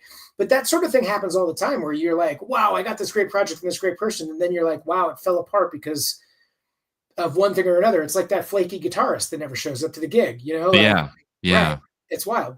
But Yeah, or they win a contest and like an image contest and get like a bunch of gigs. I've seen that, like really cool people pop up on Kickstarters, and it's not you know, it's like it's like they got people in the bleachers like scouting high school games, you know, and it's like all of a sudden you're like, and you can't get mad about that either for taking that kind of opportunity, you know. No, yeah, you have to be like, good for you. You're gonna, I mean, Nandor, not to jinx you or nothing, but I mean, it's gonna be something that, you know, third and fourth volume coming up when you have artists that like command that kind of attention, you know, and it's, you know, and it's, so it's good because like it's amazing that like new voices get wider reaches and stuff, but yeah, like it's a bummer sometimes. Then Marvel or DC come knocking, and it's like, oh. So is it 4 volumes in total? It's 4 seasons, right? So you correct. Yeah. Okay. Oh, you're at the finish line. You got it. I'm halfway there. Yeah. It's big, you know, and it's this was like the first comic that I really put out there, and so like to revisit it and to repackage it and to bring it back to people and to kind of roll out the red carpet once again for it is very satisfying, because it's like, this is a passion project and this is something that only exists because people want it to. So to you know, the story, it needs to be finished. It needs to be complete. I'm a completionist with all my books, and like, you know, I cannot rest easy until all 4 volumes are done and people have the full story.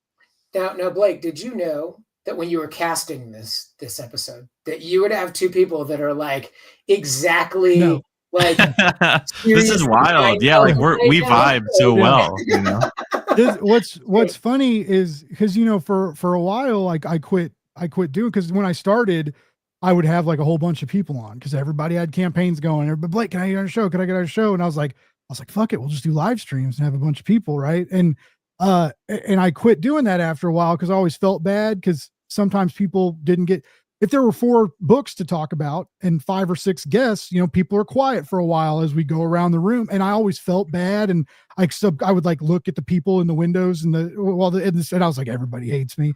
You know, like, no one wants to be here. But so many people, they told me, they were like, dude, I love your show. And like getting to talk to just about my book for an hour was great. But they were like, I met so many people doing your show, watching Yeah, your show, like yeah. so many, like I checked so many new voice, and they were like, I missed the clusterfuck, and I was like, all right, let's bring it back. It's like, and I don't drink anymore, right? So it's a little less clusterfucky, but yeah, it's I mean, that's why the live streams are back, and I'm three to four projects. I think that's enough a week, but yeah, I don't really know how people are gonna vibe to unless I've had everybody on the show before. But yeah, I knew Nandor was a good dude, but I didn't know you guys were like secretly related. Yeah. Like cosmically connected on another realm of nerdiness, which is awesome. But yeah, that's why comics are fucking beautiful, and that's honestly, that's why when I quit doing my show, I missed it. I missed this. I missed talking about it. I missed getting excited with other people about indie comics, about campaigns. And I got to talk to some big names and chased clout for a while and kind of lost track of what Blake Buzz was all about too. And that's that's my fault. That's fine. We heal and we learn and we get better. But I know it's getting late. And as Dave reminded me, like, I didn't realize this, but Fantastic, we can just watch Fantastic Four now. I have not even watched a trailer. I have not watched one trailer because I'm tired of they just like show it all, right? It's just like there's no foreplay anymore. You maybe get some spit on it, but it's just like they just ram it into your feed, and then it's just like every week there's like a new TV, like, oh, we added TV like spot, 20 seconds for a TV spot. Anyway, I was like, I felt good vibes about it, and I was like, I just want to go in. I haven't really had anything spoiled for me. I haven't seen any scenes that like got. Dude, I've been very so lucky. Exciting. Yeah, I'm gonna watch this motherfucker fresh and just like experience. And I'm kind of stoked. Like anyway. But I know like Dave's wife hasn't seen it either, and he's they're trying to have a. He's trying to show her the ways. She's classically a superhero movie napper, though. So we're gonna watch it on Friday. No. Because we checked the runtime, man, and runtime was like 154, and I'm like, oh, that's too late for now. I figured it'd be long. Yeah, this is the kind of dude I am. I'm weird. Like my buddy who lives like 40 minutes away, he is like, hey, we're going to Spain on vacation. His wife's from Spain for 12 days. Could you take care of my diabetic cat? And I have cats of my own, so I'm like, I can't bring your diabetic cat here. So I've been driving back and forth at like 7 a.m. every day. So like, there's no way. Because he's got to have 2 shots, so there's no way I'm gonna watch this movie and then and then wake up. Yeah. Sorry, dude, your cat died. I had to go watch Fantastic Four. I slept in. Didn't give your cat insulin. but damn, Pedro looked good. Oh, yeah. I honestly think you'll really, really like it. I don't want to spoil it, but like it's I loved it. I liked it more than Superman. I love Superman. Yeah. I think it'll go down as a better movie. Yeah. I think Superman had a lot of fun in it, but like it's like saying that Peacemaker is going to win an Emmy. You know what I mean? Like it's just it's a different vibe. Yeah. For sure. Yeah. Cool. Well, I think they need that. I just like when they finally do the X-Men or however any of that ends up happening, right? I mean, they've been dealing with big IP. These are astronomical characters. People are so attached to them in ridiculous ways, even, right? Yeah. Like some people are way too attached to these fucking characters. Like as someone who loves them and like will live and die and breathe comics, right? I still like, like I won't like stand in front of a truck to stop somebody changing canon or something, right? Anyway, but like I just I don't know where I was going, but that's fine. I'm just excited. I just think they need to be different. They need to be the they need to be able to change, you know? Yeah. And they need to be different. I hope they don't, it's not all one-liners, and I want it to be, if Galactus fucking shows up, like we shouldn't be like cracking jokes at him, right? Like and the MCU has become notorious for that. And I remember like Guardians making us laugh, and then I saw like the dollar signs roll in, and it was like, oh, we got to do this all and it was just so then Ragnarok happened. Yeah, right. And so like I'm hoping it's a little different, more serious, more like the stakes are higher. So good. It feels like it feels like a phase 1 or phase 2 Marvel movie. Like it's not that like it's its own thing. So immersively period piece thing going for it. Yeah. And I don't want to spoil it for you. Like, I went and saw it. So I went and saw it with my buddy Jason. We were at the in San Diego at Comic-Con. We were at a party. It was like the Bad Idea party, and he's like, "Hey man, this is cool, but you want to go see Fantastic Four?" And I was having a great time at this party, and I shouldn't have left, but I was like, yeah, fuck it, let's go see Fantastic Four. But then by the time it rolled around, it was like the 11 p.m. show at San Diego Comic-Con. So like by the end of it, I was all, oh my God, like my eyes are just glazed over. So I really need to watch that last quarter of it with like fresh eyes, you know? Yeah. Because I do think that like when I had the energy for it, I was like, man, top tier Marvel is back. You know, and you started leaning back in the chair, getting comfy. I did that for Infinity War, because I was working the bar, right? So like I got home at like 5 or 6 o'clock in the morning because we partied. So like I woke up early to me, which was like 10 or 11. So it was like sort of hungover. I remember I drank like a 5-hour energy and went to see Infinity War because I didn't want it to get spoiled, right? So it was like the day after. Anyway, and so like I totally fell asleep towards the end, and I did not I did not see Gamora die. And so like I was talking to people, and I was like, but no, that's why they didn't show Gamora die. And people were like, are you stupid? They she died in the movie. And I was like, what? And then I was like, I think I fell asleep at the end of the movie. So yeah, I totally crashed. Oh man, that's the one to fall asleep to. It's like they all die. You're like, what? My wife fell asleep during Endgame, and she was like, she woke up, she's like, has anything happened? I was like, this and this. She's like, so nothing, right? And I was like, wow, that's dismissive. Oh my gosh. I guess you might be right. I don't know, you know. Endgame, I did not fall asleep, and I remember like I was sitting next to this couple because I went by myself like at midnight, because like those were back in the days when like I don't feel compelled to do that. Well, they don't do a lot of midnight showings anyway. They just do Thursday ones regular. But you know, I used to drop the $20 or whatever. You know, usually about $20 usually, like to go see like a midnight showing, and it was like you had to do that. And I don't really feel like compelled to like I'm like totally fine waiting for stuff to come to streaming on Disney now, like, and that's, you know, typically like there's stuff I still want to see in theaters, but it's just the superheroes anyway. I'm hoping this like rekindles some flame, right, and like gets the motor running again. I think from Thunderbolts to FF, like it feels like those movies have done a really good job at hyping me up again and kind of reminding me why I enjoy the MCU. Because Thunderbolts was dope. Yes. Like, I loved it. I love Thunderbolts so much, and I didn't expect it to love it as much as I did, you know? So yeah, it surprised me.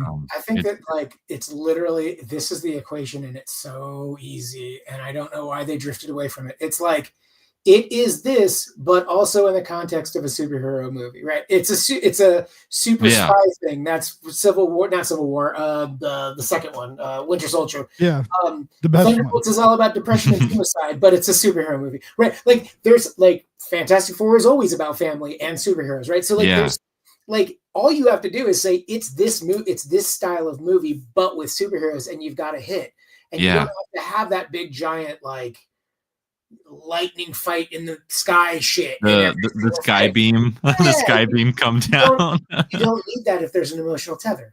Yeah. Pretty simple, right? And I think Fantastic Four does that, and I think Thunderbolts did it. I don't think Captain America Brave New World did it. That let me down, and I love Sam Cap. I love like Remender's Sam Cap was like, I love that run. Like that Marvel Now time was like, I loved that Captain America. And then when Sam took over, like I was so stoked, and I kind of I'm talking about the comics here. Like the comics went into like deep espionage, like borderline like Tom Clancy's Marvel. Like it was dope. I dug it though. Like, and it reminded me of like Winter Soldier. It had like those kind of vibes. And so yeah, I did feel the new Captain America was lackluster, and I want more Sam Cap. Like that's not why it was lackluster. Had nothing to do with who is Captain America. Like I wanted more for Sam. So anyway, and I wanted more from Harrison Ford. You know what? How different would that movie have been if you didn't know that he was Red Hulk. If they just taken that out of the trailers, Yeah, it would yeah. have changed the entire vibe. Oh, yeah. Of what you're It seeing would have been so exciting to like be in the theater when that happened and not to know that was going to happen. I think that they would have had to do a little bit more world building within that to sell it a little bit. Yeah, yeah. You know, but that would have changed the pacing in a good way. Mhm. You know, there's just a whole lot that you could have done to cut that movie into something really, really good. And I love Sam Cap, and I just love Cap. Cap's my guy. You know. Yeah. But yeah, it just fell short. And another thing though too is when something like that fails, they're really quick to move on from it now. I think that probably started the Eternals, probably rightfully so with that movie. But like you can't pivot that hard that quickly. You know, you've got to have a plan. And after Endgame, that's sort of just like they went from the cream of the crop to Endgame, and then they said, let's do some 70s shit. Let's do Doctor Strange and Shang-Chi and, you know, all of these things, Ant-Man, all these things that like was when Marvel was high on the hog and nearly sunk the company. Why would you do that? Yeah. You know what I mean? Like, yeah. It's kind of crazy. But yeah, my 2 cents is they're going to get it back. They're going to have to, because DC's going to up their game, and they're going to have to compete again. And I love that. You know? No, yeah, I would love to. Well, I would, competing on the silver screen and doing weird crossovers with Marvel, like on the, like, I don't know. There's really cool stuff. I know this is like an indie comics podcast, but there's really cool shit going on in the big. And DC is unfucking stoppable right now. Their books are insane. Their crossovers are insane. Absolute is insane. Yeah, I think Absolute, I don't want it to fizzle out, but like when you look at like hypes and trends, like if anybody, any collector or speculator, you're thinking that already, because that's how you make money. You watch these trends and you kind of wait for it. I hope it doesn't. I hope it stays. Like, you know, it's because like I'd love like the Marvel Ultimate line. I hate that they're ending it again. Anyway, but DC's doing such cool stuff. So yeah, I would love to see some of that competition like eep into the silver screen, and all of us will just be eating better. Because and we have to remember like a healthy Marvel and DC makes for a healthy indie comic scene. Yeah. Like it's good for you. It's good for you both if you were both solely on Kickstarter. Like it's in a weird way that trickle down hype economics.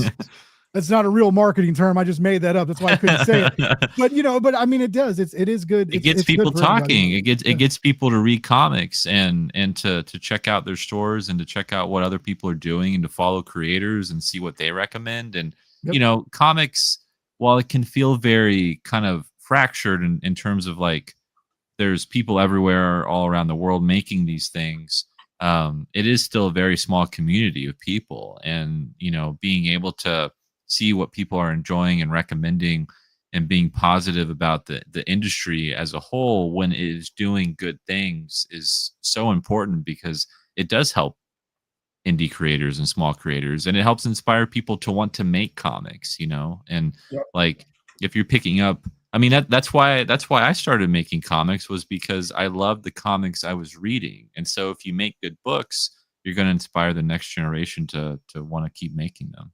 Oh yeah. And I would say that's like your 4, Dave. You didn't mention the number 4. You mentioned like number 3 was like compelling someone to like talk to you about it, whether it's good or bad. But like 4 would be like, because I've heard those stories, like especially with like, you know, people coming up like bringing their portfolios to artists and stuff, be like, hey, like I started drawing because of you. Or but if you ever heard like oh, I read Automaton and like I did my own thing, and like, you know, like I feel like that's like a good number 4, like when someone tells you that they made something because of something you did. Yeah. Right? Oh yeah, there's nothing better than when someone comes to you at a convention and they're in cosplay of a character that you created, that they made the that'd be so dope. Yeah. What are you talking about? Yeah, but yeah, I mean, honestly, it's one industry, you know, and to say that like the next generation of indie creators is going to be the next generation of Marvel or DC creator, right? I mean, it goes hand in hand. Yeah. I mean, like I always toy with the idea of pitching. It's just, I'm on this really big personal kick, right? And like, how would I apply that to a character, right? Is my shtick. And so like, I just haven't given it too much thought because I've been putting so much blood, sweat, and tears into doing that in my own stuff, right? It doesn't mean that I won't eventually do it, but if I did, I would almost feel like a tourist, I'm here for it's funny. I'm gonna go back to work now, It's funny, Dave, like, a lot of people, and we've talked about pitching on this show, and I've had people reach out and be like, dude, I learned a lot about pitching, and like they've asked me about pitching and pitch decks, and because I've helped edit those a little bit, and but like I can't say names because of NDAs and because of where I work right now, but there are real big fucking people that have ties at real big fucking indie publishers that are like, why should I even do this? And why not just do it on Kickstarter? Yeah. And that is a trend, and that is being talked about in bigger and bigger circles. And like I'm talking like people with Image and Boom titles, right? Like, so it's interesting. There's still so many people that are like, I got to be in the direct market, right? That's like the end all be all. It's not even about like being at Marvel or DC. It's just about being in the direct market. And there's a lot of people that are like, they're seeing the direct market like it's served their purpose and they're beyond it now, kind of, right? And so everything's just kind of weird now. And you've now got aggregators like us at Prana, where we can help smaller press get into the direct market. And then you've simultaneously got like astronomical names with big IP that they own being like, I don't need to be here anymore. We can go crowdfunding. Right. So it's a wild, amazing time. And that's why at work we're racking our brains trying to figure out how to. You're never going to combine both of these markets. You're never going to totally combine like crowdfunding and the direct market. But there's a way to coexist, and a way to like, coexist happily and grow with each other in a more natural way than is happening now. And that's what it's a big fucking riddle that no one's able to solve, but it's pretty fun. Like trying to, like getting to like work with all these people and learning so much stuff about the industry now. Anyway. But yeah, it's the market is changing, crowdfunding's changing, the direct market's changing. And if you've got an idea, you can run with it. It may cost you money, but you can run with it. Well, and some of a lot of my favorite creators who may have started out at Dark Horse or Marvel or DC or Boom or like a lot of them are just doing their own stuff, whether it be through Substack or whether it be through their own publishing company or through crowdfunding. And when I listen to podcasts and interviews with these creators, and I can hear how much, and I understand it, from my side of things, but like how much it means to them to own, their property, own what they have. And they used the big publishers to make a name for themselves, so that they broke in so they could break out, is kind of how I like to look at it. It's not selling out, it's selling in. Yes. Exactly. It's a silly world that we've all decided to live and play in, this comics. I told Dave, for real, Dave, I try to keep these things to an hour. It never ever happens. But it's good, because the only reason it never happens is because I had a really good time talking to both of you, and you guys hit it off as well, talking to each other, which is cool. Like that's why that's why we do this. But I do, it is getting late.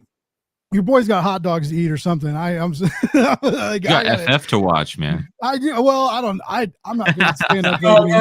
Don't fall asleep before seeing it. Okay. I want to give it the full attention. But yeah, I want to go. I want to make sure, like I said, the links for both of these books, which everybody should go check out. They're in the comments. You just click them. I want to go over like where to follow you guys, and if you got mailing lists and stuff. Nandor, like what's the best way to keep track of you, especially it would behoove me to remind people that you got Source Point Press stuff coming out, so we would be really good to follow you, keep track of you and stuff.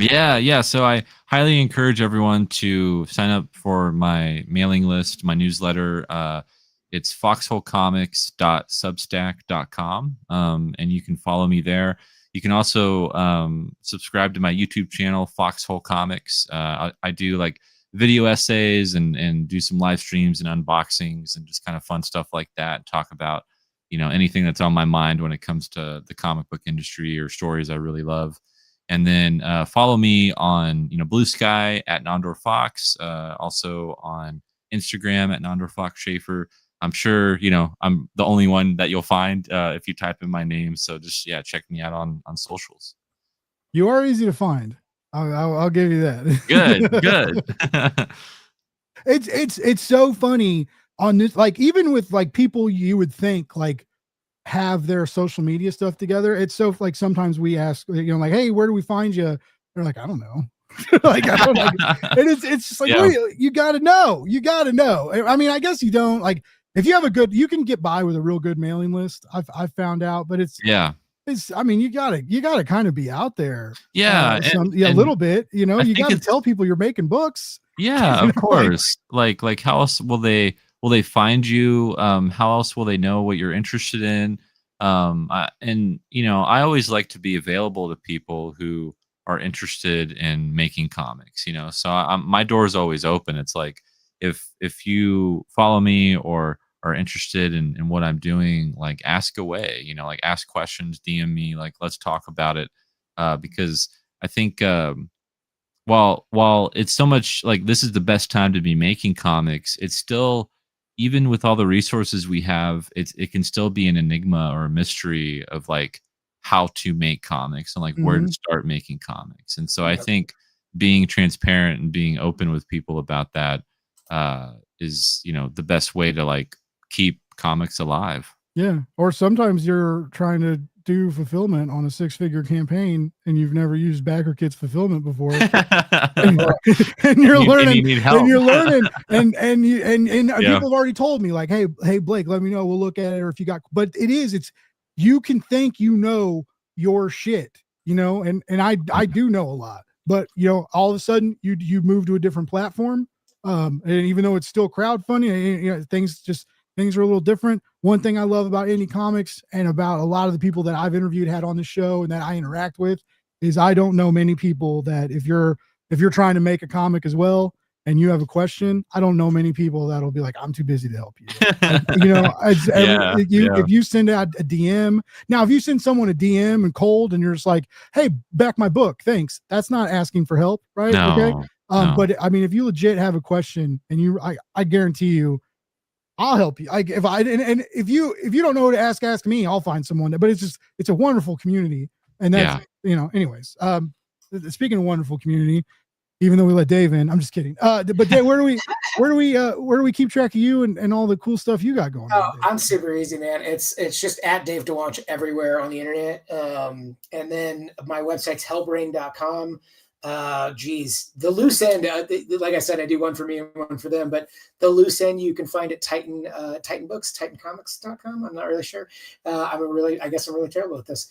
Jenny Zero is over at Dark Horse. We're working on volume 3 for next year. Oh shit, that's so cool. I'm doing most of the heavy lifting on this one. Like, Brockton is he's off filming movies. He's doing his thing. So he's going to come in and punch up my dialogue. But we broke the story earlier this year. And Magenta and Arnaldo are working on it now. So yeah, it's looking good. There will be various. I love that book so much. I love Jenny Zero so much. It's going to get crazy. It's like Nandor. It was like he was like my first. They were like my first Comic Pro interview. Oh, no way. That's so cool. Right on this other dude's podcast. And so, I mean, like, my first toes in the water of comics press and podcasting was Dave and Brock. Like, nice. So yeah. And it was Jenny Zero. And then volume 2, they pull quoted me because I wrote when I had my blog, my 100th review I wrote was Jenny Zero volume 2. And they didn't tell me, and they pull quoted it and sent it to Dark Horse. And then I got the trade and saw I had a pull quote on the back of the Dark Horse trade. I was like, holy shit. So anyway, so Jenny Zero is very special, like, to me. Community, right? Like, we gotta push each other up this mountain. That's how we do it. No, it's a big family. And like Nandor said, I'm like super accessible too. Like, if anyone needs any help or advice, I started this journey at like 12 years old, and I was befriended by the editor-in-chief at Marvel when I was 12. And I was just like, and he was just such a gracious person that I was like, if I get a chance to do that for anyone, I will. So I'm an open book. And so I'll just say it, like, I'm at Dave Dwonch everywhere, and Dave Dwonch at Gmail. So super easy to get a hold of me. And I mean, that's me in a nutshell. Oh yeah, I can't recommend for real. Both these books are amazing, and like Nandor's been 9 campaigns is impressive. I don't care how long you've been on the platform, if it's 9 years or 2 years, like if you've run and completed 9 campaigns, that's so impressive. That's so much work. Like, congratulations, Dave. You too, man. I mean, like, doing the stuff in and out of the direct market, and you're still having to deal with publisher bullshit, and it's and to deal all that, and keep doing what you do. And you guys are both still excited to make comics. And I know that's why you're both still making great comics, because you get that vibe like bleeds out on the page. Cause like I need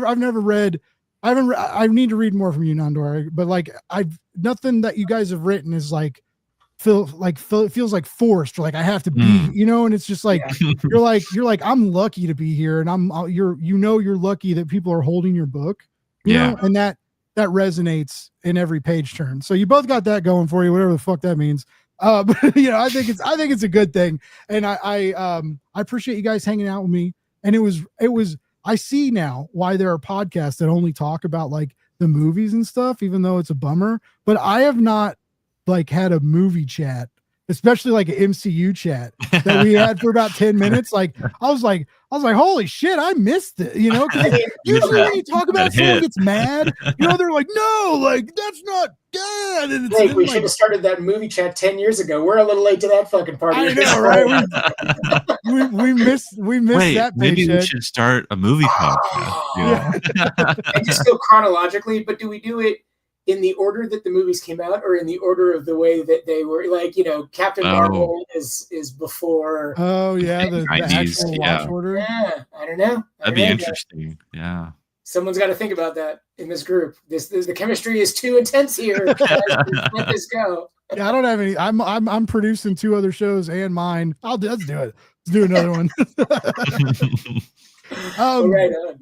That's I'd be down to have both. Well, Dave knows. I've had him on a bunch, but yeah, Nandor said anytime, dude. You're welcome. You're welcome on this platform anytime. I can help you out. I sure will. Awesome, but I just, like I said, I had a really good time talking. We told stories, we gave Kickstarter tips, and we talked about cool comics. That is a successful live stream, folks. And we don't usually get that on Blake's Buzz. We talked about dicks last week because Richard was on, and he has a dick. I was going to say, were you talking to Richard? Yeah, I was talking to Richard. He drew me a dick for my birthday. He drew a dick in a hot dog outfit. And he tagged me. He was like, "Happy birthday, Blake." I was like, how is this? I showed my family. I was like, look what, and they were like, I don't understand. This is weird. And I was like, no, he's like a legitimate illustrator. I was like, he's so good. Deal. His books are so good. He's so talented. That guy is a hoot. Like Peppo's just introduced me to him like a couple of cons ago. Oh, really? He off just like crazy. That guy's great. Yeah, he's I really, really hope next year I get to start going to shows more. Yeah. It really feels like we're about there. Either I'm going to be able to afford to go to shows if things keep going the way they are, but also like I think my works are like it's going to behoove people to have me places. So anyway, like I really hope I get to start going. Because I love our Kansas City con, but I get that it's not not everybody's excited to come to Kansas City every year, even if we do have great food. It's a big flight for a lot of people. Anyway, but like I hope I get to start going around because I'd love to start meeting more people because I was like. It's crazy when you like run into, like getting to meet like you guys or like hanging out, like at a show and like, just, it's cool. It's different. So that means, are you in Missouri? Yeah. Awesome. Me too. Are you really? I didn't know. Yeah. What's going on, guys? Are you cheating on me? Do you live together? What's going on? What part? Where in Missouri? I'm in Columbia. So I'm about like 2 hours. 2 hours away. Yeah. Yeah, shit, I didn't know that. That's crazy. Cool. Yes, your deal is get dark at 5. I don't know what to do anymore. I know. So I know. We just I get off work now and I'm like, wow, it's spooky out here. You know? Yeah. What sucks is like I work, so like this is my work. Like, like, I'm here all the time. But like when I get off, I could see like out the back. I have a sliding glass door back here, and so like I could just see, and it's just like, you know, I'm working, and then all of a sudden I'm just like, oh, it's dark. Still have work to do. You know, it's just like, you know, and it sucks because I'm like, I shouldn't be working if it's dark, but you know, whatever. Comics doesn't care. It's not. It's freelance doesn't care because that's when you're freelance, you make your own schedule. You make, and I'm not good at that. so we do a lot of shit last minute, which is why you guys got show links this morning. But no, it was for real. Nandor, it was so great to meet you, Dave. It was really awesome to catch up, and I'm so fucking glad that like Cyrus is back where he belongs, and I'm so glad you went all out on this campaign, like the hardcover, the Ash King, all the cool stuff you're doing. Like I know it's an important book to you, and I'm glad you went all out, and I hope that you weirdos out there see this and go support indie comics because these guys work really hard. And what are you doing? Watching me not working hard? Go spend your money. All right. That's what I did. I do what I could, guys. Do what I could. All right. Before I let you go and send you off into the night, I was going to tell 5 more stories. I'm just kidding. But is there anything else we missed or that you guys would like to shout out or anything before we go? I do want to let people know, you know, my other publishing deal that I got over the summer, I'm going to be having a book out with Gungnir Entertainment or Gungnir Books, and I'm working with Steve Orlando as my editor on a graphic novel. So that will be coming out hopefully next year is what we're planning on. So be on the lookout for that. Be on the lookout for more news from me and other projects that I have, and I'm in some anthologies coming up as well. So, but yeah, I'm super excited for 2026 and. I think I may be at San Diego next year too, so I'm really excited about that. I was going to bring that up too. I was going to say if you need a pass to San Diego, Blake, I'm gonna have an extra one.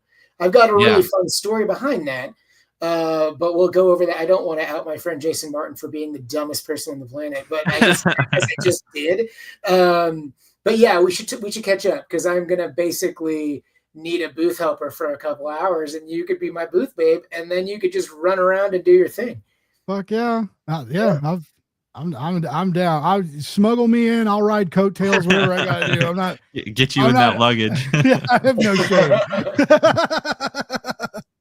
Oh yeah, that's exciting. Nandor, that's so cool. I love Steve. Steve's a bit like he sent me food the last time I interviewed him. He sent me oh my gosh, sent me a Jersey ham and beer. But wow. like, no pressure. So cool. No one else ever sent me ham and beer. I don't drink anymore. Send me edibles. I don't know. But no, yeah, he's so that's so cool, dude. Staying busy, doing big things. Hell yeah. Hell yeah. So definitely come back on my show before you're too big to talk to me anymore. Oh yeah, no, I'd love to be back and to talk about anything I got going on. Oh yeah. Well, this was so cool. Love your guys' books. Love your guys' vibes. And everybody who tuned in tonight, who hung out, who commented, thank you so much. Michael Gecko Adams, thank you for sponsoring the show. I so appreciate you. He's so awesome. He pays for StreamYard. And I just really appreciate him. So you're a lovely man, and he's got, I love his art. He's cool. Anyway, you guys should follow him. I've shouted him out in the beginning of the show. There's links there. All right. Love more, hate less, read books. You know how we do it. You know, be nice to each other. Empathy is real. Did you see the news? There's good signs. Go with it. All right. Just take those vibes into Kickstarter and spend money, but also into your everyday life. Remember to be nice to people. It's so much easier to be nice to people and smile and love and not be an asshole, I guess. I don't know. I'm good at being an asshole. Trust me. Right now. There it is. Catch those. All right, everybody, have a great night. Support indie comics, and we'll be back next Wednesday. Sorry. We'll be back next Wednesday. I hate how StreamYard does every time. It's like we'll end it when we want.